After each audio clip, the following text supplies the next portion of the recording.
Hello students, see in the today's lecture we will complete with the or we will learn how the allotment of shares has to be done, or the what is the meaning of allotment of shares, or what is the procedure for allotment of shares. Now first of all we will learn what is the meaning of allotment of shares. When a company gives a shares to an applicant based on the application submitted, it is called as what? Allotment of shares. Supreme Court defined the allotment as the appropriation out of previously unappropriate capital of the company of a certain number of shares to a person. So allotment of shares it means what? तर थोडक्यात आपण काय सांगू शकतो, ज्यावेळेस company आपले shares मार्केटमध्ये open करते कशासाठी? विक्रीसाठी. म्हणजेच जो कोणी अप्लिकंट असेल त्याला जर का कंपनीचे शेअर्स विकत घ्यायचे असतील, right. Suppose mister A wants to purchase the shares of Reliance Industries Limited. नाव Reliance Industries Limited offers their shares to the normal general public in the market. At that time Mr. A apply by through the applications for the shares and the company allotted the shares to him. Then this procedure is known as what? Allotment of shares. म्हणजेच mister एला जर का Reliance कंपनीचे shares purchase करायचे असतील तर mister A काय करणार आहे? तो ते अप्लिकेशन भरून देणार आहे. ज्या पद्धतीने ॲज अ स्टुडंट्स म्हणून तुम्हाला कॉलेजमध्ये ॲडमिशन घ्यायचं असतं तर तुम्ही ॲप्लिकेशन भरून देता. तुमची रँकिंगनुसार तुमच्या पर्सेंटेजनुसार तुमची मेरिट लिस्ट डिक्लेअर होते आणि त्यानुसार तुम्हाला ती सीट अलॉट होते, तुम्ही त्या कॉलेजमध्ये ॲडमिशन घेता, right.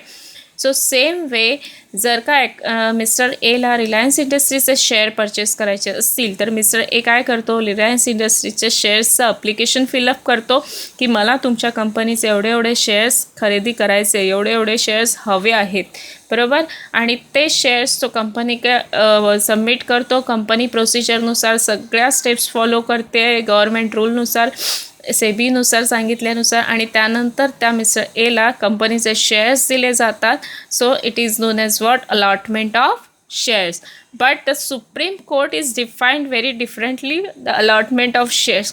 The appropriation out of previously unappropriate capital of a company of a certain number of shares to a person. Now what is the meaning of appropriation? म्हणजेच कंपनीचं जे काही कॅपिटल आहे जे डिस्ट्रीब्यूट झालेलं आहे. डिस्ट्रीब्यूट म्हणजेच काय? तर कंपनीचं जे काही टोटल कॅपिटल असेल ते एकाच वेळी कंपनी सगळे शेअर्स एकाच वेळी मार्केटमध्ये काढते का? नाही. तर त्यातले काही शेअर्स मार्केटमध्ये ओपन करते. मग त्या ओपन केलेल्या शेअर्समधले काही शेअर्स अप्लाय केले जातात आणि ते त्यांना दिले जातात. Then it is known as what? Allotment of shares. ना appropriation word meaning is distribute. The distribute out of the previously unappropriate म्हणजे आधी जे दिले गेलेले नाही आहेत, बरोबर, of the company a certain number of shares to a person, right. म्हणजेच काय? तर कंपनीच्या टोटल कॅपिटलमधला जो भाग डिस्ट्रीब्यूट झालेला नाही आहे, जो मार्केटमध्ये ऑफर केलेला आहे, तो जो कोणी अप्लाय केलेला असेल तो प्रोसिजरनुसार अप्लिकेशन प्रोसिजर कंप्लीटनुसार त्याला तो देणं, यालाच काय म्हटलं जातं? Allotment of shares, right. Now who has the authority for this allotment of shares? Now board of directors has the authority for allotment of shares, right.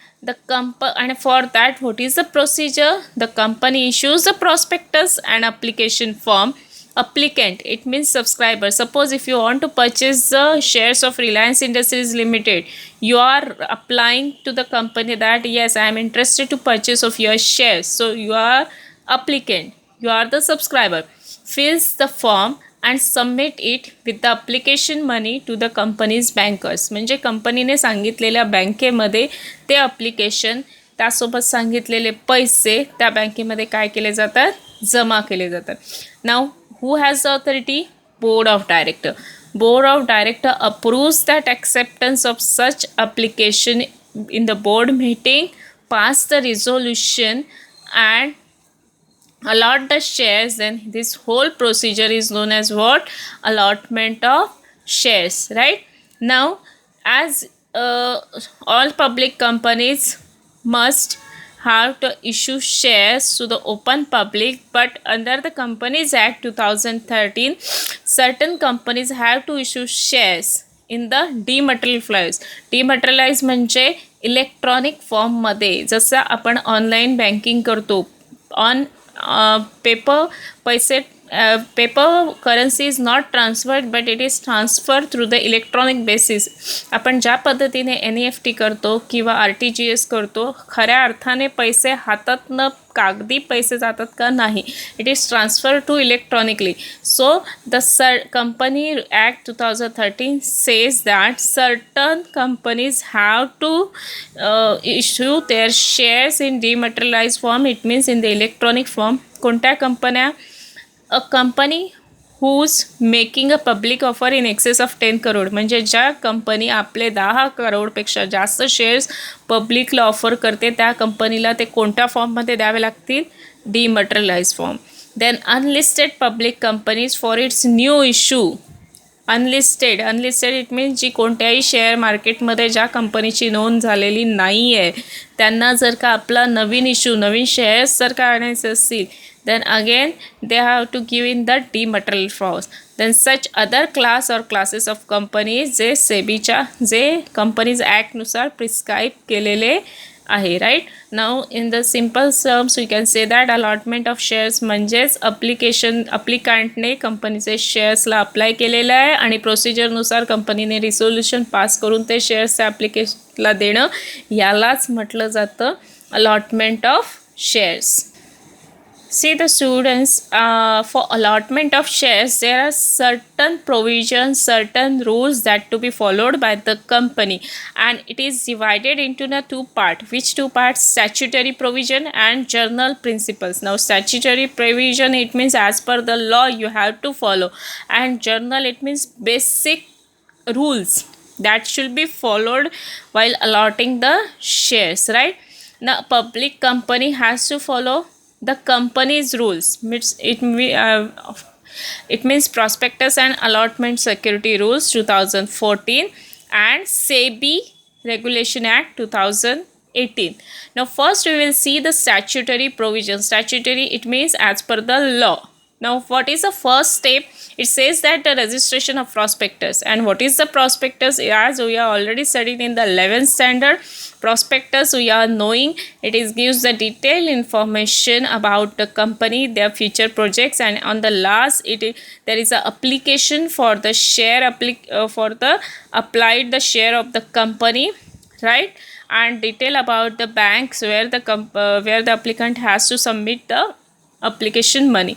So before to issue the shares in the open market, the company has to submit a copy of prospectus to whom? To the registrar of companies for registration, right? And this prospectus must be signed by every proposed director. Proposed director, it means if the company is newly established, newly formed, newly founded, that time proposed, it means जो director होणार आहे कंपनीचा, नवीन company असेल तर त्या नवीन कंपनीचा जो कोणी डायरेक्टर होणार असेल तो, किंवा कंपनीचा ऑलरेडी जुनी कंपनी आहे ती आपले शेअर्स मार्केटमध्ये विकत काढते, तर तो कंपनीचा जो कोणी डायरेक्टर असेल ऑलरेडी, किंवा कंपनीचा ऑथराइज वकील जो कोणी असेल, त्यांची सही त्या प्रॉस्पेक्टसवर असणं कंपल्सरी आहे. So in the statutory provision the first step is registration of prospectus with the registrar of companies, right, with the sign by at least director or the duly authorized advocate. Now second provision says that application money, right? Not only the written application is required, but with the application the applicant has to submit the application money in the bank which is stated by the company, right? The application has to pay a minimum 5% of a nominal amount of the shares or such other amount as specified by the SEBI. याचाच अर्थ जर का अप्लिकेंटला कंपनीच्या शेअर्ससाठी apply करायचं असेल तर company सांगते की शेअर्सची किंमत जर 10 रुपये असेल तर त्या 10 रुपयाच्या 5% अमाऊंट कुठे भरावी लागेल? बँकेत भरावे लागेल किंवा सेबीने जी नियमावली दिली असेल त्याच्यानुसार त्या शेअर्सचा बेसिक अमाऊंट त्या ॲप्लिकेशनसोबत बँकेमध्ये पे करावं लागेल. Right. Now SEBI has specified, सेबीने कोणासाठी रूल सांगितला आहे? For public companies the application money will be minimum 25% of the nominal amount of shares. म्हणजे शेअर्सची जी काही नॉमिनल अमाऊंट असेल, सपोज 10 असेल तर 10च्या 25%. आणि कुठे पे करायचे? जर कंपनीने सांगितलेल्या स्पेसिफाईड बँकेमध्ये. Now students, the third statutory provision is minimum subscription. Listen that what is the statutory provision? It means all these provision, all these steps, all these points should be kept in mind, or all these points should be followed while issuing the shares or allotting a shares to the applicant. Right. Minimum subscription, it means as per the rule says, if the company offers the 100 shares in the market and the rule says that at least 25 shares should be applied by the applicant, then it is known as what? Minimum subscription. Minimum subscription is the minimum amount of shares that must be taken or bought by the subscriber, and this amount is mentioned in where? Prospectus, and it must be collected within how many days? 30 days. It means suppose if the prospectus issued on the 1st September, then this money must be collected within the 30 September, right? See, when the SEBI stated that minimum subscription should be 90% of the issue. 90% of the issue, it means what? समजा कंपनीने 100 shares मार्केटमध्ये विकायला काढलेत, बरोबर. तर त्या 100 शेअर्सपैकी 90 shares खरेदी करण्यासाठी 90 ॲप्लिकेशन्स किंवा पूर्ण 90 शेअर्स खरेदी करण्याची तयारी सबस्क्रायबरने दाखवली पाहिजे किंवा ॲप्लिकंटने दाखवली पाहिजे. पण company does not collect minimum subscription, it means issue has been under subscribed. The number of shares applied for it is less than the shares offered for the company. म्हणजे काय?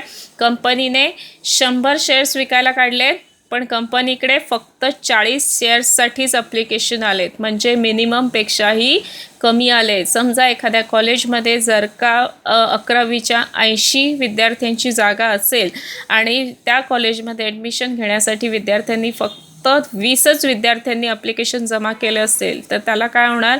फक्त कॉलेजच्या जागा काय होणार? शिल्लक राहणार. So same way if the company offers the 100 shares and company received the application only for 20 shares, then it is known as what?